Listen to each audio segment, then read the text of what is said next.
প্রদেশ সভাপতি তথা রাজ্যসভার মাননীয় সাংসদ শ্রী রাজীব ভট্টাচার্য মহোদয়, উপস্থিত আছেন বিধায়ক তথা প্রদেশ সাধারণ সম্পাদক শ্রী ভগবান চন্দ্র দাস মহোদয়। আজকের এই সাংবাদিক সম্মেলনে প্রথমে আপনাদের সম্বোধন করবেন প্রদেশ সাধারণ সম্পাদক শ্রী ভগবান চন্দ্র দাস মহোদয়। আমি ওনাকে অনুরোধ করছি আপনাদের সামনে বক্তব্য তুলে ধরার। প্রথমে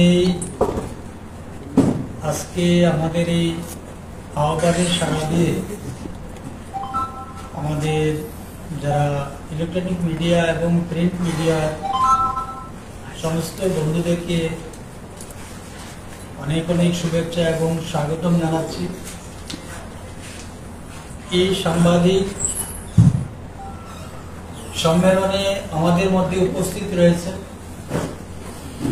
ভারতীয় জনতা পার্টি ত্রিপুরা প্রদেশ কমিটির মাননীয় সভাপতি তথা রাজ্যসভার সদস্য শ্রদ্ধেয় রাজীব ভট্টাচার্য মহোদয় এবং আমাদের মিডিয়া ইনচার্জ সুনীত সরকার মহাশয়।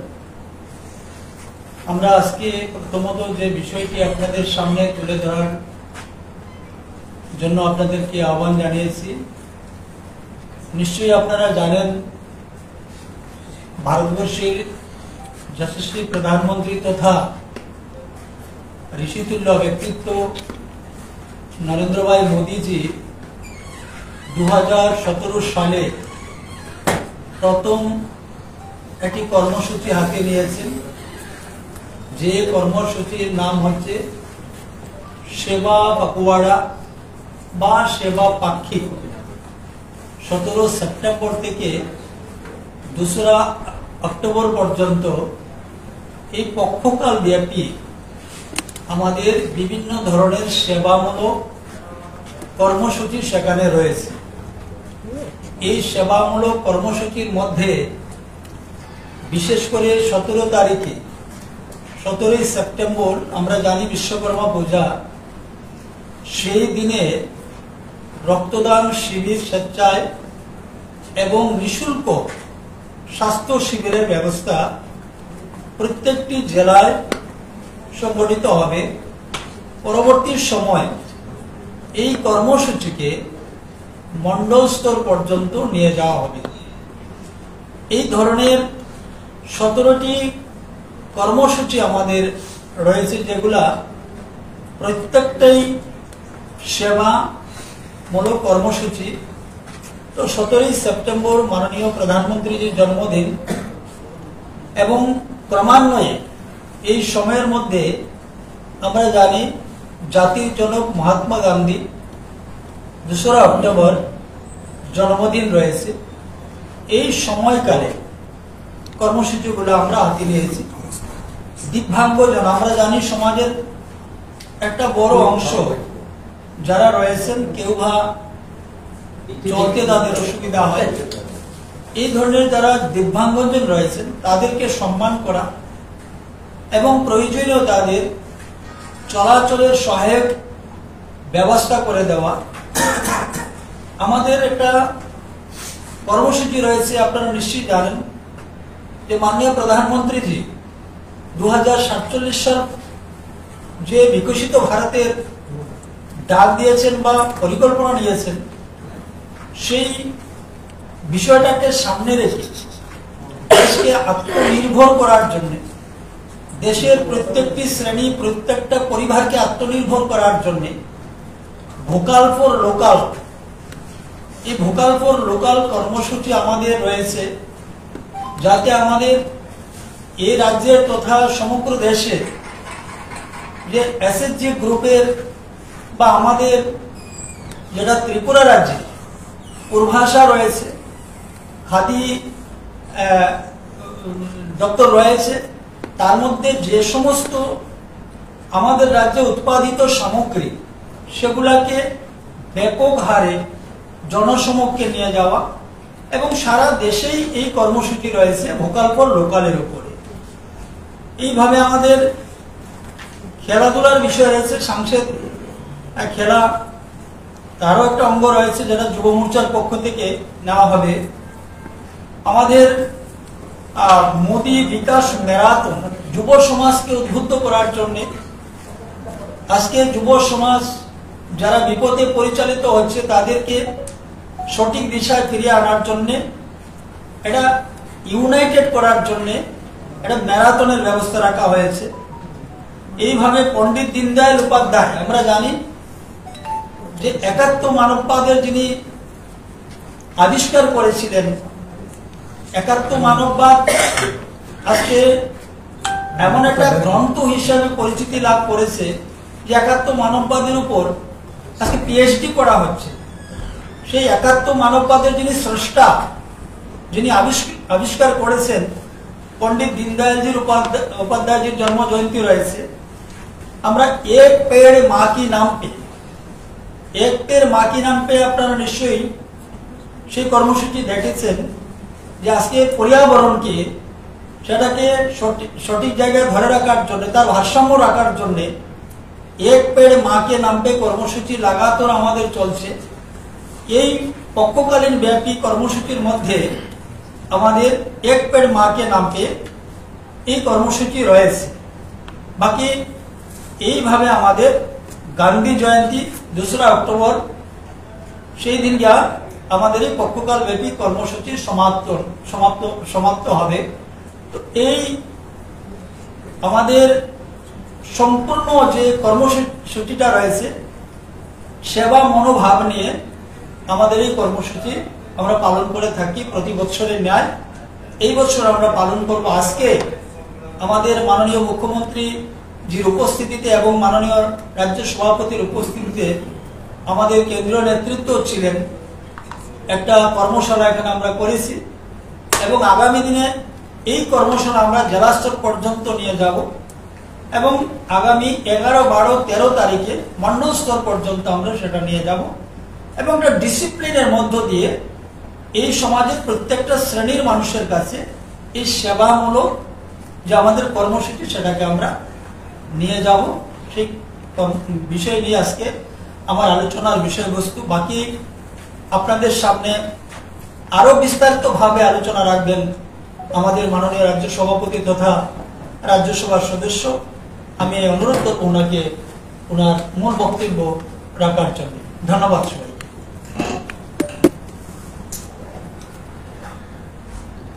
আপনারা জানেন যে গত 3রা সেপ্টেম্বর আমাদের যিনি মাননীয় দেশের অর্থমন্ত্রী নির্মলা সীতারমণজির নেতৃত্বে 56তম জিএসটি কাউন্সিল বৈঠক, গুরুত্বপূর্ণ বৈঠক অনুষ্ঠিত হয় এবং সেখানে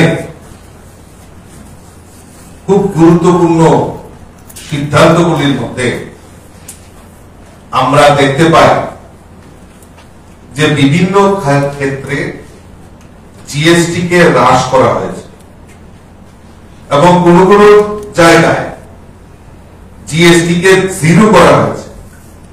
আমরা এই যুগান্তকারী সিদ্ধান্তের জন্য আপনাদের মাধ্যমে সমস্ত দেশবাসীকে সেটা জানাতে চাই এবং তৎসঙ্গে আপনাদের মাধ্যমে আমাদের দেশের যশস্বী প্রধানমন্ত্রী নরেন্দ্র মোদীজি এবং আমাদের ভারতবর্ষের অর্থমন্ত্রী নির্মলা সীতারমণজিকে আজকের এই প্রেস কনফারেন্স থেকে ওনাদেরকে অসংখ্য অসংখ্য ধন্যবাদ এবং শুভেচ্ছা জানাচ্ছি। আমরা সবাই জানি যে আগে যে স্ল্যাবগুলি ছিল জিএসটি সেটাকে কমিয়ে 5 to 12% সেখানে স্ল্যাব নির্ণয় করা হয়েছে এবং কিছু কিছু জায়গায় সেখানে জিরো ট্যাক্স আরোপিত করা হয়েছে, যেটা আগামী 22 সেপ্টেম্বর থেকে সেটা লাগু করা হবে। দুধ, ছানা, পনির, মাখন, ঘি, খেজুর, কমলা লেবু, বাদাম, বিস্কুট, নুডলস এই সমস্ত পণ্যের উপর জিএসটি কমানো হয়েছে এবং অনেক জীবনদায়ী ওষুধ, সেখানে যারা যেই ওষুধ আমাদের জীবনকে রক্ষা করে সেখানে জিএসটি জিরো করা হয়েছে। এবং আপনাদের প্রশ্ন থাকতে পারে যে অনেক জায়গায় আবার ট্যাক্স বৃদ্ধি করা হয়েছে, যেখানে এই 5 to 12 যেখানে স্ল্যাব রাখা হয়েছে তার থেকে আরো অধিক প্রায় 40% ট্যাক্স সেখানে ইম্পোজ করা হয়েছে। সেগুলি কি কি? পান মশলা, গুটখা, সিগারেট, তামাকজাত দ্রব্য, মদ্যপ পানীয় এবং বিভিন্ন যেগুলি আমাদের লাক্সারি গাড়ি সেগুলিতে ট্যাক্স বেশি করে ইম্পোজ করা হয়েছে। অর্থাৎ এই যে আমাদের যে ভারতবর্ষের বিকশিত সংকল্প যাত্রা, যে আমরা বারবার বলছি যে আমাদের মাননীয় দেশের প্রধানমন্ত্রী নরেন্দ্র মোদীজির নেতৃত্বে দেশ বিকশিত সংকল্প যাত্রায় এগিয়ে যাচ্ছে এবং সবচেয়ে যেটাকে প্রায়োরিটি দেওয়া হচ্ছে সেটা হলো আমাদের এই গরিব মেহনতি মানুষ, শ্রমিক, মহিলা, যুবক তাদেরকে গুরুত্ব দিয়ে আমাদের দেশের প্রধানমন্ত্রী নরেন্দ্র মোদীজি সেই বিকশিত সংকল্প যাত্রা এগিয়ে যাচ্ছে। আর গতকালকে যে এই যুগান্তকারী সিদ্ধান্ত যে জিএসটির উপর দেওয়া হয়েছে তাতে দেশবাসী এবং দেশের অর্থনৈতিক পরিকাঠামোকে সেখানে আরো সুদৃঢ় করার জন্য এই সিদ্ধান্ত নেওয়া হয়েছে। আমি আবারও আপনাদের মাধ্যমে আমাদের দেশের যশস্বী প্রধানমন্ত্রী নরেন্দ্র মোদীজিকে অনেক অনেক শুভেচ্ছা, অনেক অনেক অভিনন্দন জানাচ্ছি।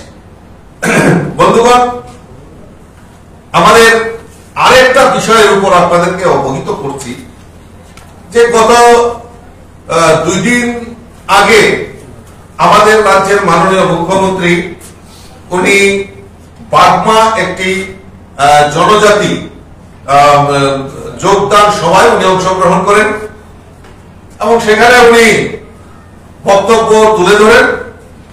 তার মধ্যে একটা বক্তব্য উনি তুলে ধরেছেন আমাদের 1980 সনে যে জুনের দাঙ্গা সংগঠিত হয়েছে সেই ব্যাপারে উনি একটা সঠিক তথ্য দেশবাসীর কাছে উনি তুলে ধরেন। গতকালকে দেখলাম বিরোধী দল নেতা তার খণ্ডন করছেন যে 1980 সনের যে জুনের দাঙ্গা, এই দাঙ্গায় কারা দায়ী সেই প্রসঙ্গে বিরোধী দল নেতাও সেখানে উনার বক্তব্য তুলে ধরেছে। আমি প্রশ্ন রাখতে চাই যে 1980 সনে যে জুনের দাঙ্গা হয়েছে তার জন্য কোনো ইনকোয়ারি কমিশন আজ পর্যন্ত বসানো হয়নি। রাজ্য সরকারের তরফ থেকে তখন এই কমিউনিস্টরা রাজ্যের ক্ষমতায় ছিলেন, শাসক দল ছিলেন। তার পরবর্তী সময়ে 25 বছরও এই রাজ্যে বামপন্থের সরকার ছিল। কিন্তু আমার প্রশ্ন যেটা, যে এত বছর হওয়ার পরও এই 1980 সনের জুনের দাঙ্গায় তৎকালীন সিপিএম সরকার, কমিউনিস্টের সরকার, কোন ইনকোয়ারি কমিশন, কারা তার সঙ্গে জড়িত, কারা কারা দাঙ্গার সূত্রপাত কোথা থেকে হয়েছে, কিভাবে এইগুলি সংগঠিত হয়েছে, কত লোক মারা গেছে, কত লোক ক্ষতিগ্রস্ত হয়েছে, তার সঠিক তথ্য সেখানে সেই কমিউনিস্টের সরকার সেই সময় রাখতে পারেনি। তাহলে কি আমরা ধরে নিতে পারি না যে তাদের যদি সৎ ইচ্ছা থাকতো, তাদের যদি উদ্দেশ্য সঠিক থাকতো, তারা যদি নিজেকে নির্দোষ প্রমাণ করত, তাহলে সেই সময় কেন কোন রকম ইনকোয়ারি কমিশন বা সঠিক তথ্য মানুষের সামনে তুলে ধরেনি? আমি ছোট্ট একটা ঘটনা আপনাদের সামনে তুলে ধরছি।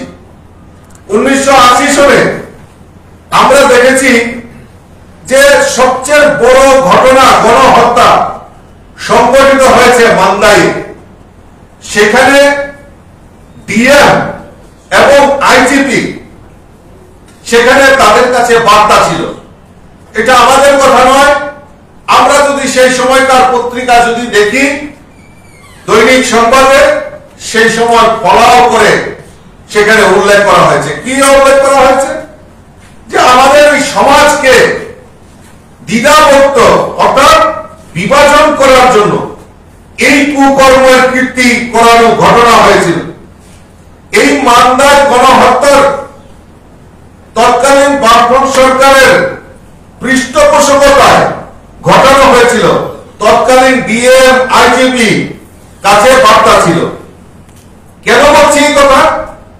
কারণ সেই সময় যেদিন ঘটনা সংঘটিত হয় সেই সময় একজন সেখানকার মান্দায়ের একজন জৈনিক ননী সাহা উনি ঘটনাটা অনুধাবন করছিলেন যে সকালবেলা থেকে সেখানে মান্দার বাজারকে কর্ডন করে রাখা হয়েছিল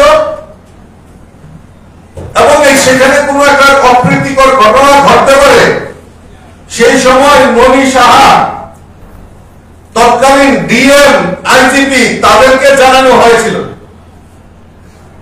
সঠিক সময়ে যদি পুলিশ পদক্ষেপ নিত তাহলে হয়তো এই মান্দাইয়ের ঘটনা কে এড়ানো যেত। কিন্তু তৎকালীন শাসক দল কমিউনিস্টের শাসনকাল তারা সেই সময় এই ডিএম এবং পুলিশ বাহিনীকে তারা ইনফরমেশন দেয়নি, তাদেরকে চুপচাপে রাখা হয়েছিল। সবচেয়ে অবাক করার বিষয় হলো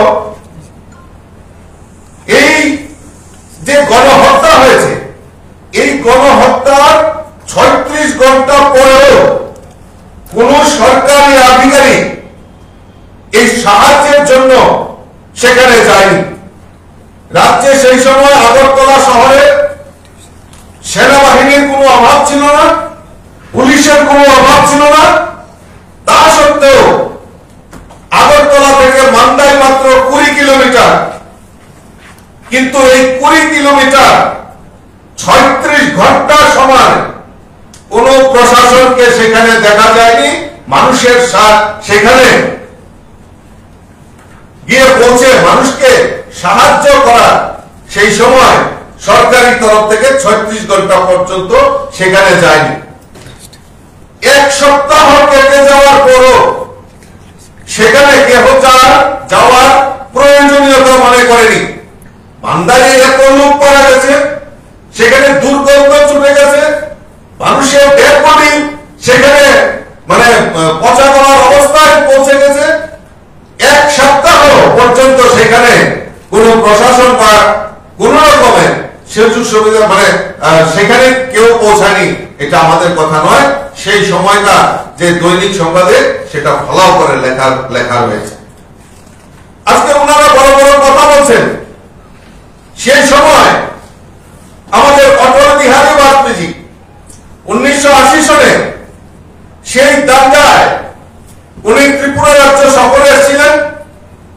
আমাদের সেই সময় ব্রজেশ চক্রবর্তী, রাঘাত চক্রবর্তী ওনাকে এয়ারপোর্টে রিসিভ করেছিলেন এবং সরকারকে কি কি করণীয় সেই সম্পর্কেও সেই সময় আমাদের অটল বিহারী বাজপেয়ী অনুরোধ রেখে গেছিলেন যাতে তার সঠিক তদন্ত হয়, তার যাতে সুষ্ঠু বিচার হয়। সেই সময় আমাদের অটল বিহারী বাজপেয়ী সেই সময় ভারতীয় জনতা পার্টির রাষ্ট্রীয় সভাপতি হিসাবে ত্রিপুরা রাজ্য সফরে এসেছিলেন। আরো আপনাদের সামনে তুলে ধরছি যে এই 1980 সনের দাঙ্গা শাসক দল সেই সময়টা তারা তো ইনকোয়ারি কমিশন করেনি, তার জন্য জীবনে কোনোদিনও তারা দুঃখ প্রকাশও করেনি।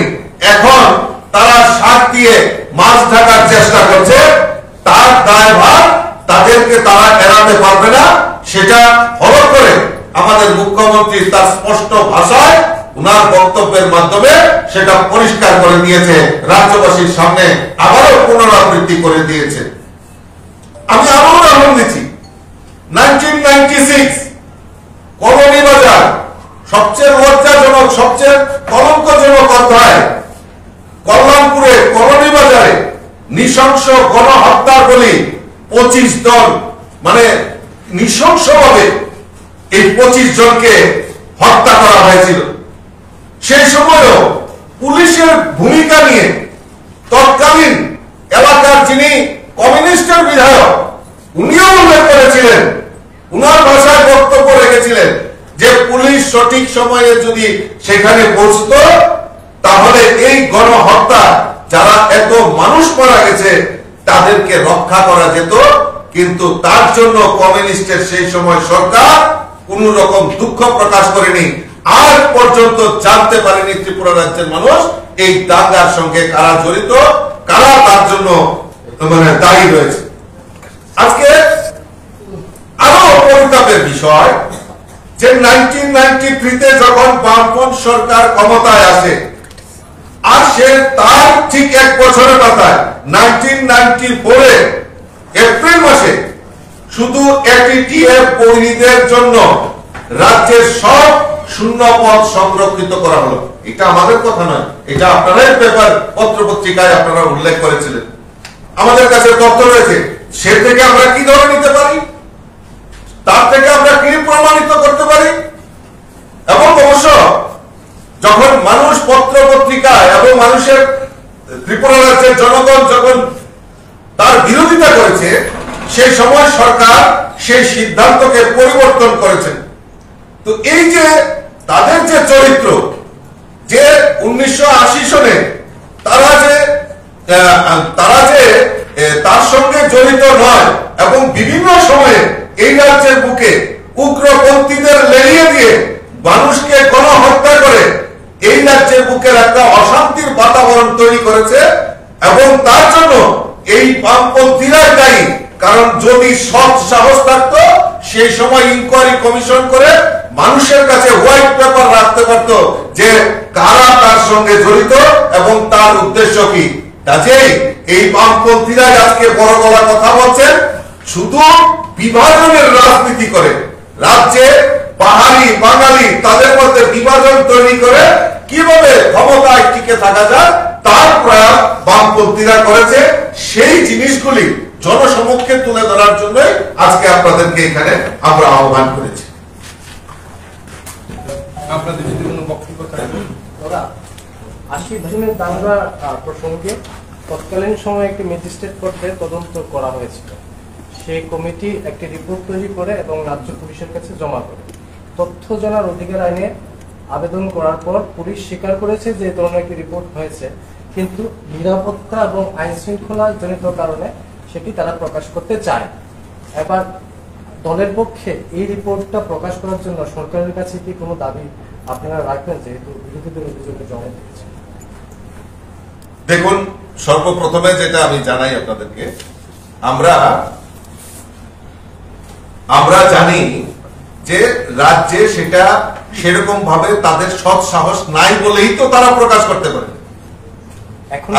আজকে আমি আসছি, আরেকটা জিনিস আমাদের হাতে এসছে, মানে আমরা সেটার ব্যাপারে আমরা স্টাডি করছি, যে আমাদের পার্লামেন্টে একটা রিপোর্ট তৈরি করা হয়েছে। সেই রিপোর্টের কপিটা আমাদের কাছে ইতিমধ্যে আমরা সংগ্রহ করেছি, পেয়েছি। এটা নিয়েও আমরা স্টাডি করছি যে এটার মধ্যেও কি উল্লেখ করা হয়েছে, এবং সঠিক সময়ে আপনাদেরকেও এই রিপোর্টটা সম্পর্কে আপনাদের সামনে তথ্য তুলে ধরব।